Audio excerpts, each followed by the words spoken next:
श्री विष्णु पुराण प्रथम अंश नवा अध्याय। दुर्वासा जी के शाप से इंद्र की पराजय। ब्रह्मा जी की स्तुति से प्रसन्न हुए भगवान का प्रकट होकर देवताओं को समुद्र मंथन का उपदेश करना तथा देवता और दैत्यों का समुद्र मंथन। श्री पराशर बोले, हे मैत्रेय, तुमने इस समय मुझसे जिसके विषय में पूछा है वह श्री संबंध लक्ष्मी जी का इतिहास मैंने भी मरीचि ऋषि से सुना था। वह मैं तुम्हें सुनाता हूँ, सावधान होकर सुनो। एक बार शंकर के अंशावतार श्री दुर्वासा जी पृथ्वी तल में विचर रहे थे। घूमते घूमते उन्होंने एक विद्याधरी के हाथों में संतानक पुष्पों की एक दिव्य माला देखी। हे ब्राह्मण, उसकी गंध से सुवासित होकर वह वनवासियों के लिए अति सेवनीय हो रहा था। तब उन उन्मत्त वृत्ति वाले विप्रवर ने वह सुंदर माला देखकर उसे उस विद्याधर सुंदरी से मांगा। उनके मांगने पर उस बड़े बड़े नेत्रों वाली कृशांगी विद्याधरी ने उन्हें आदर पूर्वक प्रणाम कर वह माला दे दी। हे मैत्रेय, उन उन्मत्त वेशधारी विप्रवर ने उसे लेकर अपने मस्तक पर डाल लिया और पृथ्वी पर विचरने लगे। इसी समय उन्होंने उन्मत्त ऐरावत पर चढ़कर देवताओं के साथ आते हुए त्रिलोक्याधिपति शचीपति इंद्र को देखा। उन्हें देखकर मुनिवर दुर्वासा ने उन्मत्त के समान वह मतवाले भौरों से गुंजायमान माला अपने सिर पर से उतारकर देवराज इंद्र के ऊपर फेंक दी। देवराज ने उसे लेकर ऐरावत के मस्तक पर डाल दी। उस समय वह ऐसी सुशोभित हुई मानो कैलाश पर्वत के शिखर पर श्री गंगा जी विराजमान हो। उस मदोन्मत्त हाथी ने भी उसको गंध से आकर्षित हो उसे सूंड से सूंघकर पृथ्वी पर फेंक दिया। हे मैत्रेय, यह देखकर मुनिश्रेष्ठ भगवान दुर्वासा जी अति क्रोधित हुए और देवराज इंद्र से इस प्रकार बोले। दुर्वासा जी ने कहा, अरे ऐश्वर्य के मद से दूषित चित्त इंद्र, तू बड़ा ढीठ है। तूने मेरी दी हुई संपूर्ण शोभा की धाम माला का कुछ भी आदर नहीं किया। अरे, तूने न तो प्रणाम करके बड़ी कृपा ही की, ऐसा ही कहा, और न हर्ष से प्रसन्न वदन होकर उसे अपने सिर पर ही रखा। अरे मूढ़, तूने मेरी दी हुई माला का कुछ भी मूल्य नहीं किया, इसलिए तेरा त्रिलोकी का वैभव नष्ट हो जाएगा। इंद्र, निश्चय ही तू मुझे और ब्राह्मणों के समान ही समझता है, इसलिए तुझ अति मानी ने हमारा इस प्रकार अपमान किया है। अच्छा, तूने मेरी दी हुई माला को पृथ्वी पर फेंका है, इसीलिए तेरा यह त्रिभुवन भी शीघ्र ही श्रीहीन हो जाएगा। रे देवराज, जिसके कृत होने पर संपूर्ण चराचर जगत भयभीत हो जाता है, उस मेरा ही तूने अति गर्व से इस प्रकार अपमान किया। श्री पराशर बोले, तब तो इंद्र ने तुरंत ही ऐरावत हाथी से उतरकर निष्पाप मुनिवर दुर्वासा जी को अनुनय विनय करके प्रसन्न किया। तब उसके प्रणाम आदि करने से प्रसन्न होकर मुनि श्रेष्ठ दुर्वासा जी उससे इस प्रकार कहने लगे। दुर्वासा जी बोले, इंद्र, मैं कृपालोचित नहीं हूँ, मेरे अंतःकरण में क्षमा को स्थान नहीं है। वे मुनिजन तो और ही हैं, तुम समझो मैं तो दुर्वासा हूँ ना।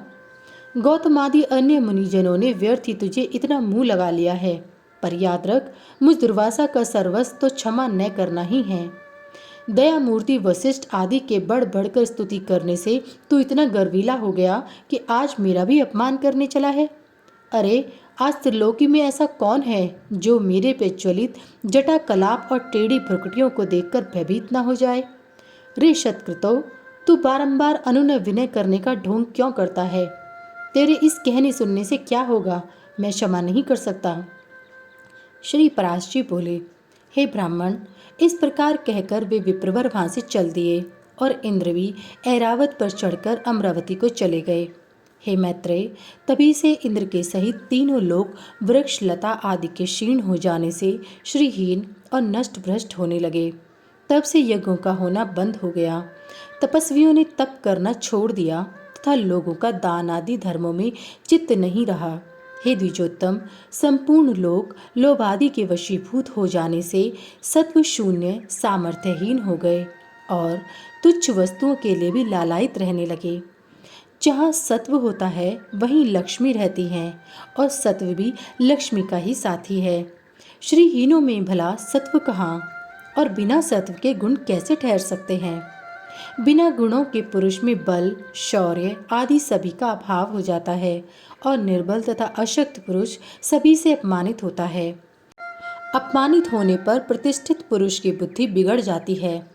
इस प्रकार त्रिलोकी के श्रीहीन और सत्व रहित हो जाने पर दैत्य और दानवों ने देवताओं पर चढ़ाई कर दी। सत्व और वैभव से शून्य होने पर भी दैत्यों ने लोभवश निसत्व और श्रीहीन देवताओं से घोर युद्ध ठाना। अंत में दैत्यों द्वारा देवता लोग परास्त हुए। तब इंद्र आदि समस्त देवगण अग्निदेव को आगे कर महाभाग पितामह श्री ब्रह्मा जी की शरण में गए। देवताओं से संपूर्ण वृतांत सुनकर श्री ब्रह्मा जी ने उनसे कहा, हे देवगण, तुम दैत्य दलन परावरेश्वर भगवान विष्णु की शरण में जाओ, जो आरूप से संसार की उत्पत्ति, स्थिति और संहार के कारण हैं, किंतु वास्तव में कारण भी नहीं है, और जो चराचर के ईश्वर, प्रजापतियों के स्वामी, सर्वव्यापक, अनंत और अजेय हैं, तथा जो अजन्मा किंतु कार्य रूप में परिणत हुए प्रधान, मूल प्रकृति और पुरुष के कारण हैं, एवं शरणागत वत्सल हैं। शरण जाने पर वे अवश्य तुम्हारा मंगल करेंगे। श्री पराश जी बोले, हे मैत्रेय, संपूर्ण देवगणों से इस प्रकार कह लोक पितामह ब्रह्मा जी भी उनके साथ क्षीर सागर के उत्तरी तट पर गए। वहां पहुंचकर पितामह ब्रह्मा जी ने समस्त देवताओं के साथ परावरनाथ श्री विष्णु भगवान की अति मंगलमय वाक्यों से स्तुति की। ब्रह्मा जी कहने लगे, जो समस्त अणुओं से भी अणु और पृथ्वी आदि समस्त गुरुओं, भारी पदार्थों से भी गुरु भारी हैं, उन निखिला लोक विश्राम पृथ्वी के आधार स्वरूप अप्रकाश्य, अभेद्य, सर्वरूप, सर्वेश्वर, अनंत, अज और अव्यय नारायण को मैं नमस्कार करता हूँ। मेरे सहित संपूर्ण जगत जिसमें स्थित है, जिससे उत्पन्न हुआ है, और जो देव सर्वभूत में हैं, तथा जो पर प्रधान आदि से भी पर हैं, और जो पर पुरुष से भी पर हैं, मुक्ति लाभ के लिए मोक्षकामी मुनिजन जिसका ध्यान धरते हैं, तथा जिस ईश्वर में सत्वादि प्राकृतिक गुणों का सर्वथा अभाव है, वह समस्त शुद्ध पदार्थों से भी परम शुद्ध परमात्म स्वरूप आदि पुरुष हम पर प्रसन्न हों। जिस शुद्ध स्वरूप भगवान की शक्ति, विभूति, कला, काष्ठा और मुहूर्त आदि काल क्रम का विषय नहीं है, वे भगवान विष्णु हम पर प्रसन्न हों। जो शुद्ध स्वरूप होकर भी उपचार से परमेश्वर, परमा महालक्ष्मी, ईश्वर पति अर्थात लक्ष्मीपति कहलाते हैं, और जो समस्त देहधारियों के आत्मा हैं, वे श्री विष्णु भगवान हम पर प्रसन्न हों। जो कारण और कार्य रूप हैं तथा कारण के भी कारण और कार्य के भी कार्य हैं, वे श्री हरि हम पर प्रसन्न हों। जो कार्य महतत्व के कार्य, अहंकार का भी कार्य, तन मात्रा पंचक हैं, उसके कार्य, भूत पंचक का भी कार्य, ब्रह्मांड जो स्वयं है, और जो उसके कार्य, ब्रह्मा दक्ष आदि का भी कार्यभूत, प्रजापतियों के पौत्र पौत्रादि हैं, उसे हम प्रणाम करते हैं। तथा जो जगत के कारण, ब्रह्मादि का कारण ब्रह्मांड, और उसके कारण भूत पंचक के कारण, पंच तन्मात्रा के कारण अहंकार, महतत्वादि का भी हेतु, मूल प्रगति है, उस परमेश्वर को हम प्रणाम करते हैं। जो भोक्ता और भोग्य, सृष्टा और सृज्य तथा कर्ता और कार्य रूप स्वयं ही हैं, उस परम पद को हम प्रणाम करते हैं। जो विशुद्ध बोध स्वरूप, नित्य, अजन्मा, अक्षय, अव्यय, अव्यक्त और अविकारी हैं, वही विष्णु का परम पद पर स्वरूप है।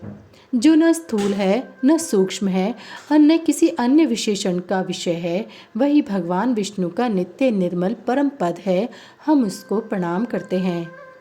जिसके आयुतांश 10,000वें अंश के आयुतांश में यह विश्व रचना की शक्ति स्थित है, तथा जो पर ब्रह्म स्वरूप हैं, उस अव्यय को हम प्रणाम करते हैं। नित्य युक्त योगीगण अपने पुण्य पापादि का क्षय हो जाने पर ओमकार द्वारा चिंतनीय जिस अविनाशी पद का साक्षात्कार करते हैं, वही भगवान विष्णु का परम पद है, जिसको देवगण, मुनिगण, शंकर और मैं कोई भी नहीं जान सकते, वही परमेश्वर श्री विष्णु का परम पद है। जिस अभूतपूर्व देव की ब्रह्मा, विष्णु और शिव स्वरूप शक्तियां हैं, वही भगवान विष्णु का परम पद है। हे सर्वेश्वर, हे सर्वभूतात्मन, हे सर्वस्वरूप, हे सर्वाधार, हे अच्युत, हे विष्णु, हम भक्तों पर प्रसन्न होकर हमें दर्शन दीजिए। श्री पराशर जी बोले। ब्रह्मा जी के इन उद्गारों को सुनकर देवगण भी प्रणाम करके बोले, प्रभु, हम पर प्रसन्न होकर हमें दर्शन दीजिए। हे जगतधाम सर्वगत अच्युत, जिसे ये भगवान ब्रह्मा जी भी नहीं जानते, आपके उस परम पद को हम प्रणाम करते हैं। तदंतर ब्रह्मा और देवगणों के बोल चुकने पर बृहस्पति आदि समस्त देव ऋषिगण कहने लगे, जो परम स्तवनीय आद्य यज्ञ पुरुष हैं और पूर्वजों के भी पूर्व पुरुष हैं, उन जगत के रचयिता निर्विशेष परमात्मा को हम नमस्कार करते हैं। हे भूत भव्येश यज्ञमूर्तिधर भगवन, हे अव्यव, हम सब शरणागतों पर आप प्रसन्न होइए और दर्शन दीजिए। हे नाथ, हमारे सहित ये ब्रह्मा जी, रुद्रों के सहित भगवान शंकर, 12 आदित्यों के सहित भगवान पूषा, अग्नियों के सहित पावक और ये दोनों अश्विनी कुमार, 8 वसु, समस्त मरुदगण, साध्यगण, विश्वदेव तथा देवराज इंद्र, ये सभी देवगण दैत्य सेना से पराजित होकर अति प्रणत हो आपकी शरण में आए हैं। श्री पराशर जी बोले, हे मैत्रेय, इस प्रकार स्तुति किए जाने पर शंख चक्रधारी भगवान परमेश्वर उनके सम्मुख प्रकट हुए। तब उस शंख चक्र गदाधारी उत्कृष्ट तेजो राशि में अपूर्व दिव्य मूर्ति को देखकर पितामह आदि समस्त देवगण अति विनय पूर्वक प्रणाम कर शोभवश चकित नयन हो उन कमल नयन भगवान की स्तुति करने लगे। देवगण बोले, हे प्रभु, आपको नमस्कार है, नमस्कार है। आप निर्विशेष हैं, तथापि आप ही ब्रह्मा हैं, आप ही शंकर हैं तथा आप ही इंद्र, अग्नि, पवन, वरुण, सूर्य और यमराज हैं। हे देव, वसुगण, मरुदगण, साध्यगण और विश्व देवगण भी आप ही हैं तथा आपके सम्मुख जो यह देव समुदाय है, हे जगत सृष्टा, वह भी आप ही हैं, क्योंकि आप सर्वत्र परिपूर्ण हैं। आप ही यज्ञ हैं, आप ही वशटकार हैं तथा आप ही ओंकार और प्रजापति हैं। हे सर्वात्मन, विद्या, वेद और संपूर्ण जगत आपका ही स्वरूप तो है। हे विष्णु, दैत्यों से परास्त हुए हम आतुर होकर आपकी शरण में आए हैं। हे सर्वस्वरूप, आप हम पर प्रसन्न होइए और अपने तेज से हमें सशक्त कीजिए। हे प्रभु, जब तक जीव संपूर्ण पापों को नष्ट करने वाले आपकी शरण में नहीं जाता, तभी तक उसमें दीनता, इच्छा, मोह और दुख आदि रहते हैं। हे प्रसन्नात्मन, हम शरणागतों पर आप प्रसन्न होइए और हे नाथ, अपनी शक्ति से हम सब देवताओं के खोए हुए तेज को फिर बढ़ाइए। श्री पराशर जी बोले, विनीत देवताओं द्वारा इस प्रकार स्तुति किए जाने पर विश्वकर्ता भगवान हरि प्रसन्न होकर इस प्रकार बोले, हे देवगण, मैं तुम्हारे तेज को फिर बढ़ाऊंगा। तुम इस समय मैं जो कुछ कहता हूँ वह करो। तुम दैत्यों के साथ संपूर्ण औषधियाँ लाकर अमृत के लिए क्षीर सागर में डालो और मंदराचर को मथानी तथा वासुकी नाग को नेति बनाकर उसे दैत्य और दानवों के सहित मेरी सहायता से मत कर अमृत निकालो। तुम लोग सामनीति का अवलंबन कर दैत्यों से कहो कि इस काम में सहायता करने से आप लोग भी इसके फल में समान भाग पाएंगे। समुद्र के मथने पर उससे जो अमृत निकलेगा, उसका पान करने से तुम सबल और अमर हो जाओगे। हे देवगण, तुम्हारे लिए मैं ऐसी युक्ति करूँगा जिससे तुम्हारे द्वेषी दैत्यों को अमृत न मिल सकेगा और उनके हिस्से में केवल समुद्र मंथन का कलेश ही आएगा। श्री पराशर जी बोले, तब देव भगवान विष्णु के ऐसा कहने पर सभी देवगण दैत्यों से संधि करके अमृत प्राप्ति के लिए यत्न करने लगे।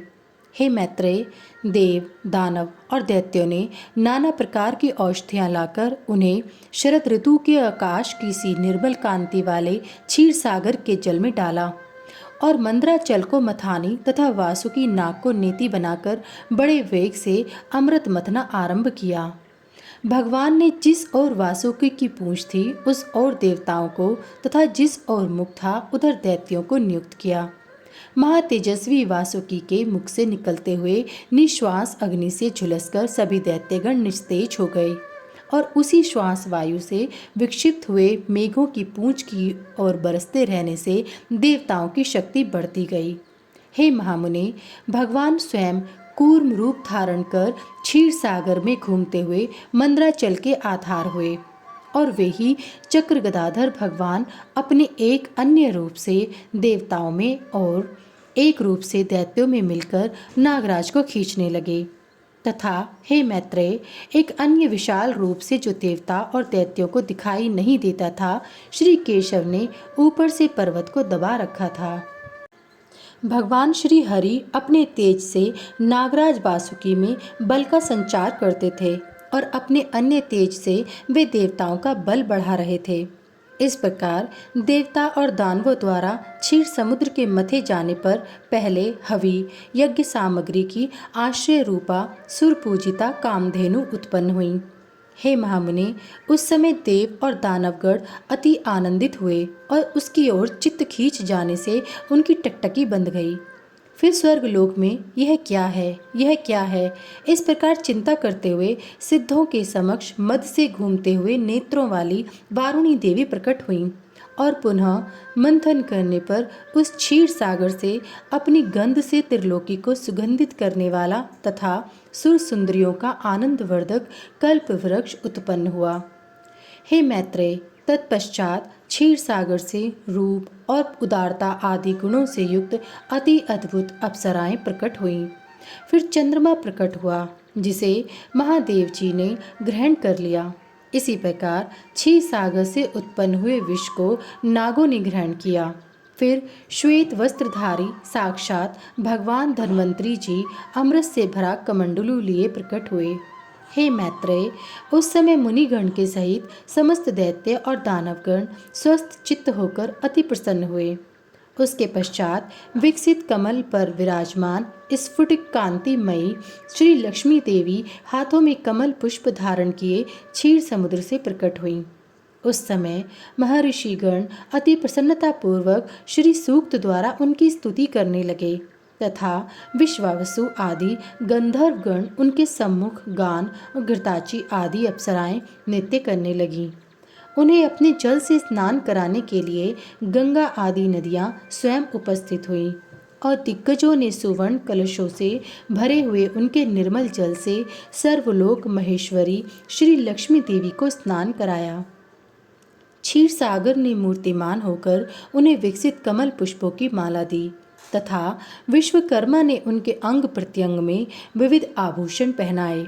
इस प्रकार दिव्य माला और वस्त्र धारण कर, दिव्य जल से स्नान कर, दिव्य आभूषणों से विभूषित हो श्री लक्ष्मी जी संपूर्ण देवताओं के देखते देखते श्री विष्णु भगवान के वक्ष स्थल में विराजमान हुईं। हे मैत्रेय, श्री हरि के वक्ष स्थल में विराजमान श्री लक्ष्मी जी का दर्शन कर देवताओं को अकस्मात अत्यंत प्रसन्नता प्राप्त हुई। और हे महाभाग, लक्ष्मी जी से परित्यक्त होने के कारण भगवान विष्णु के विरोधी विप्रचेती आदि दैत्यगण परम उद्विग्न व्याकुल हुए। तब उन महाबलवान दैत्यों ने श्री धन्वंतरी जी के हाथ से वह कमंडलू छीन लिया जिसमें अति उत्तम अमृत भरा हुआ था। अतः स्त्री मोहिनी रूपधारी भगवान विष्णु ने अपनी माया से दानवों को मोहित कर उनसे वह कमंडलू लेकर देवताओं को दे दिया। तब इंद्रादि देवगण उस अमृत को पी गए।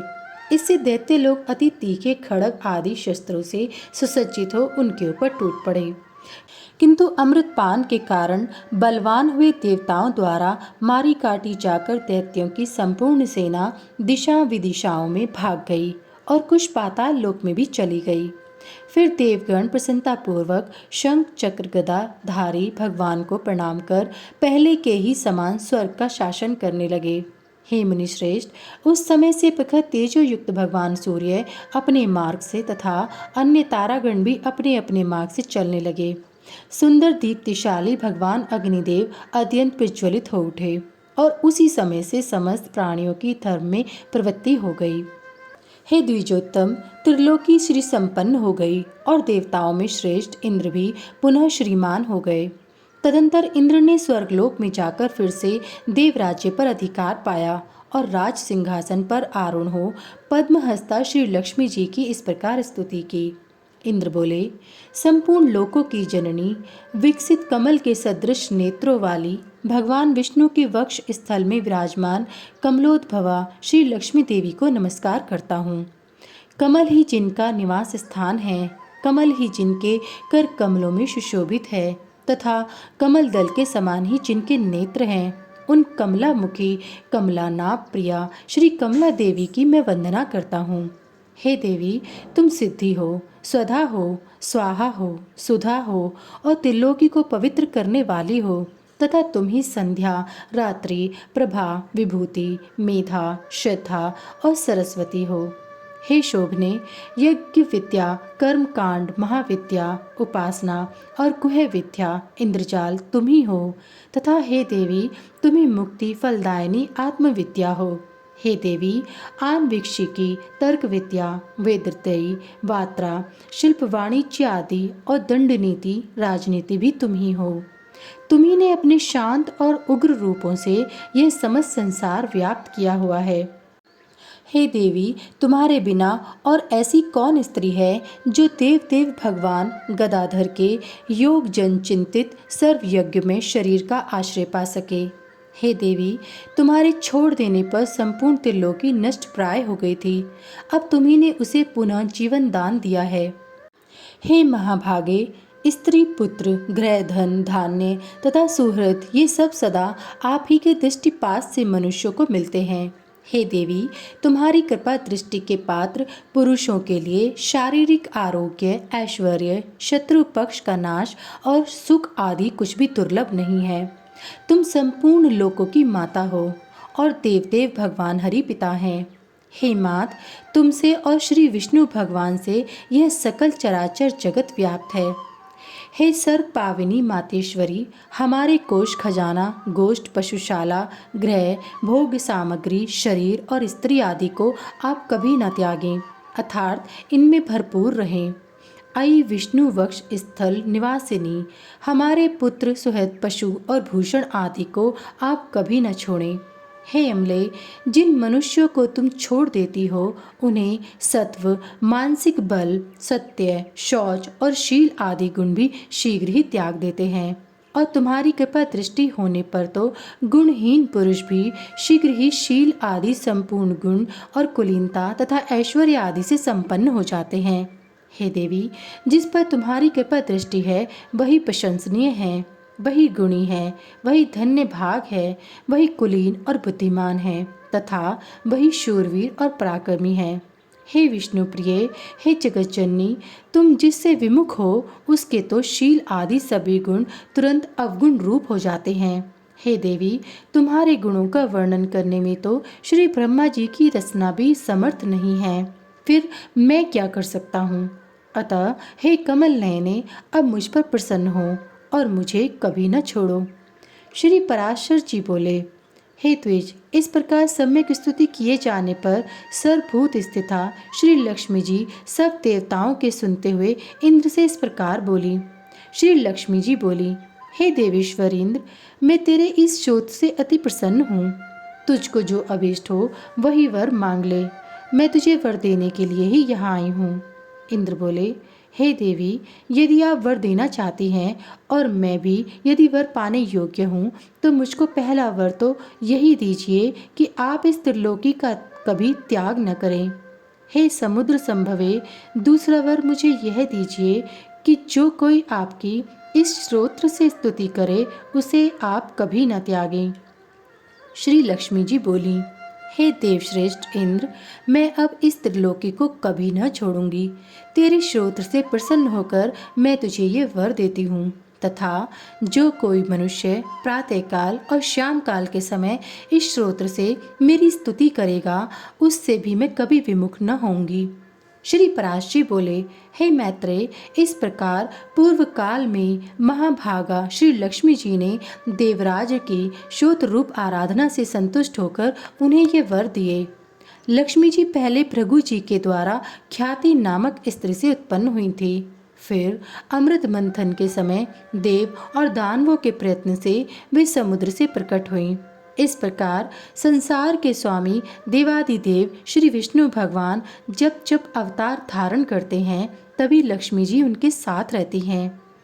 जब श्री हरि आदित्य रूप हुए तो वे पद्म से फिर उत्पन्न हुईं और पद्मा कहलाईं, तथा जब वे परशुराम हुए तो ये पृथ्वी हुईं। श्री हरि के राम होने पर ये सीता जी हुईं और श्री कृष्ण अवतार में श्री रुक्मिणी जी हुईं। और इस प्रकार अन्य अवतारों में भी ये भगवान से कभी पृथक नहीं होती। भगवान के देव रूप होने पर ये दिव्य शरीर धारण करती हैं और मनुष्य होने पर मानवीय रूप से प्रकट होती हैं। विष्णु भगवान के शरीर के अनुरूप ही ये अपना शरीर भी बना लेती हैं।